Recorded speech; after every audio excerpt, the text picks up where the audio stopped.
What's going on, people? This is Speederman here once again with another film review. And this time I'm talking about a horror movie just came out. Well, I think it's going to be out on June 4th, but I get a chance to see it early. And it's called The Cleaning Lady, which I had just seen the trailer for this a week ago. And yeah, the trailer looked very good, I'm not going to lie.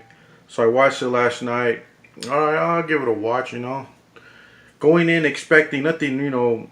I was expecting the average type of movie, but I like I like how they did this movie. Like, this is actually, it's gonna be on my top horror film list of this year so far. But okay, let's talk about the story. So it's about this girl named Alice, and she's messing with a married guy, and she starts noticing that she doesn't have anybody to help her with the daily chores, so she hires this cleaning lady, and she has like severe burns on her face.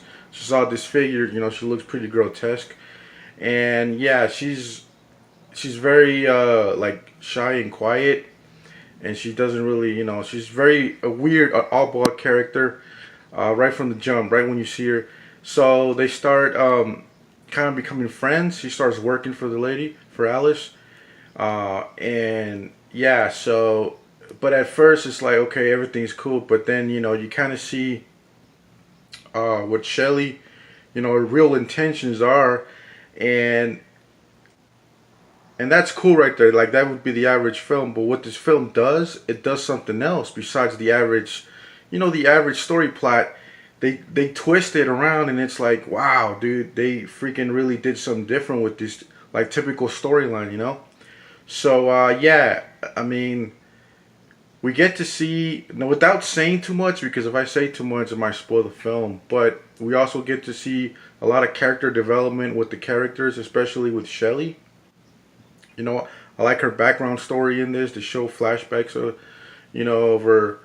why her character is the way it is. And yeah, those are very interesting. Probably my favorite part of the whole film. But the film, it picks up rather quickly. Has a good pace. It doesn't drag, which I can't say about a lot of the films that I've seen so far. This film the pace is actually better. So yeah, a lot of pluses, a lot of points for going, positive points going for this film. And overall, yeah, like, the effects were good. The acting was pretty average. I mean, the acting wasn't like Oscar worthy or whatever, but man, it was still enjoyable. It was funny at times. It made me laugh. But I don't think it was like an intentional thing. It's just, that's just the way it would come off. But I also like those kind of awkward moments in, like, serious horror films like this. And yeah, and this also has like psychological thriller elements to it, which I really liked and was surprised by. So it's like a blending of these genres, and very creative. The film also influenced, I think, what was it called, the Texas Chainsaw Massacre, because some of the scenes reminded me of that film, of what Leatherface would do to his victims. I mean, totally throwback. It had a total throwback feel. And yeah, I really appreciate these kind of things in these films. So yeah, totally recommend it. At the end of the day, I give this film an 8.5 out of 10 because I really enjoyed it, and I'm going to watch it again, man. Like, yeah, it's one of those rewatchable films, which I haven't even, mentioned any so far this year, but you guys heard it first.